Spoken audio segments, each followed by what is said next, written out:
what are the top, what would be like, give me your top 5 things to become a better paddler.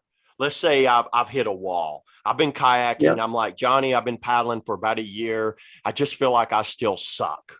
I just feel Okay. like I'm not going anywhere. What can I do? I mean, obviously you haven't paddled with somebody and I'm just like conversation with you. What are the top 5 things? Because I was thinking about this as like a YouTube video, top 5 things to progress your paddling more.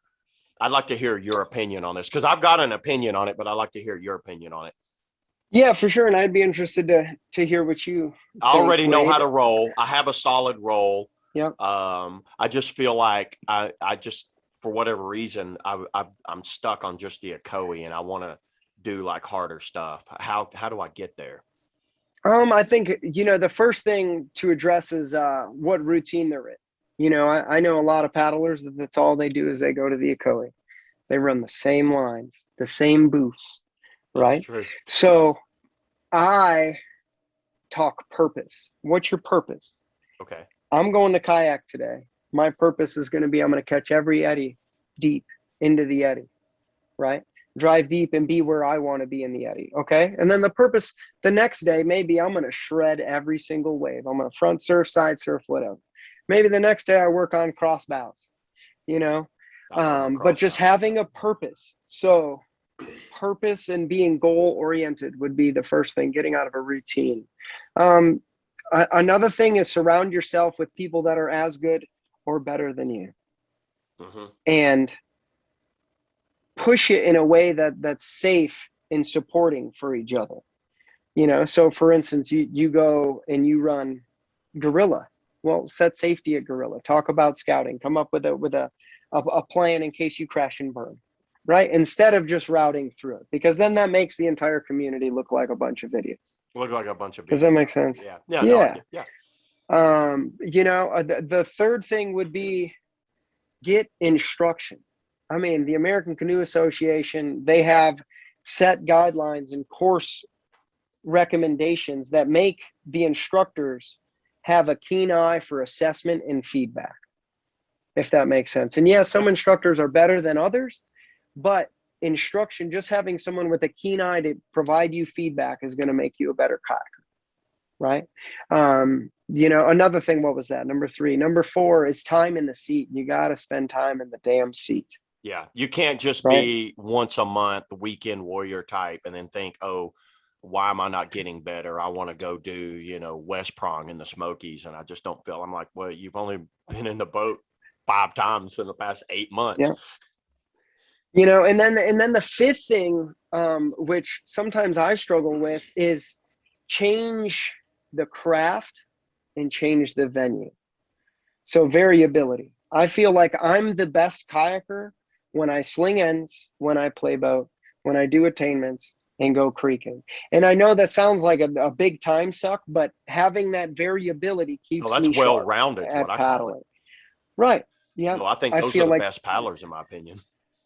Yeah, people specialize to a point that they lose sharpness in other things. There's people, I mean, I've seen them, you go to the green with people, you paddle with people on the green and they have the line memorized, the stroke memorized, and the way their bow drops memorized. And then you take them to the Akoi and they get worked in every single hole. Or asking you, like, Yeah. you catch it just a basic eddy and they struggle with it because Right. Yeah, I've seen But that. then they're triple Not to crowning, pick on and Green River paddlers because you're going to get all the Green Narrows, Asheville elite pissed off. Like, what? I could smoke you. I could smoke you anywhere, Johnny. You probably could. I don't go over there. No. Yeah, but no, I've had several people that use the green as like a benchmark of what they paddled, and then we've went and run other runs even around Asheville, and they're asking me where should they go, like, what do you think is this? I was like, dude, yeah. It's So pretty wild. is that it? Would that say that's your top? So that's your top 5 things right there? Yeah, I'd say that'd be my top 5. What about you? Pretty much we're almost dead on. One of the honorable mentions I guess we could throw in there is physical fitness. I always put that a lot of people, they're just really bad out of shape.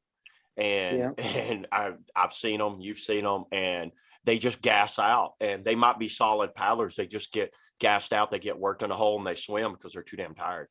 But I Yeah. agree with everything you said. Our lists are pretty much spot on. The only thing I think I had was just more physical fitness in there somewhere. Like when you said seat time, I put that along with seat time and physical fitness. Do some freaking push-ups. You want to be a better Yeah. paddler. It's just like anything. I want to run faster. I should get some more. No, go running. How about go work out? Go do Yeah. it. No, and that's well said. I guess I'm blessed enough to live in an area where I can make all that happen. But Hmm. really and truly, the fitter you are, the better you are in a boat. I mean, especially in the Southeast, if you're running Upper Big Creek, by the time you hike to the put-in, if you're exhausted, well, dude, you're not going to have a Then you good get day on the river. sloppy. Yeah. Well, you Exactly. get tired. A lot of people, they get tired and they get sloppy, don't they? It's like they're Yep. just fatiguing out. And that comes along also with what you kind of touched on there. And I kind of say that too.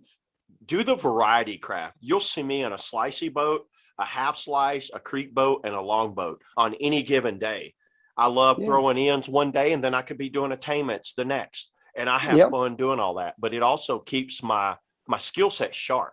So when I do get worked in a hole in my Phantom or Code or something, I'm like, okay, I'm feeling for that current to get out. I'm not just lost and stuck in a side surf looking for a rope. Oh no, I completely agree with you. I know I've been on this longboat kick here recently.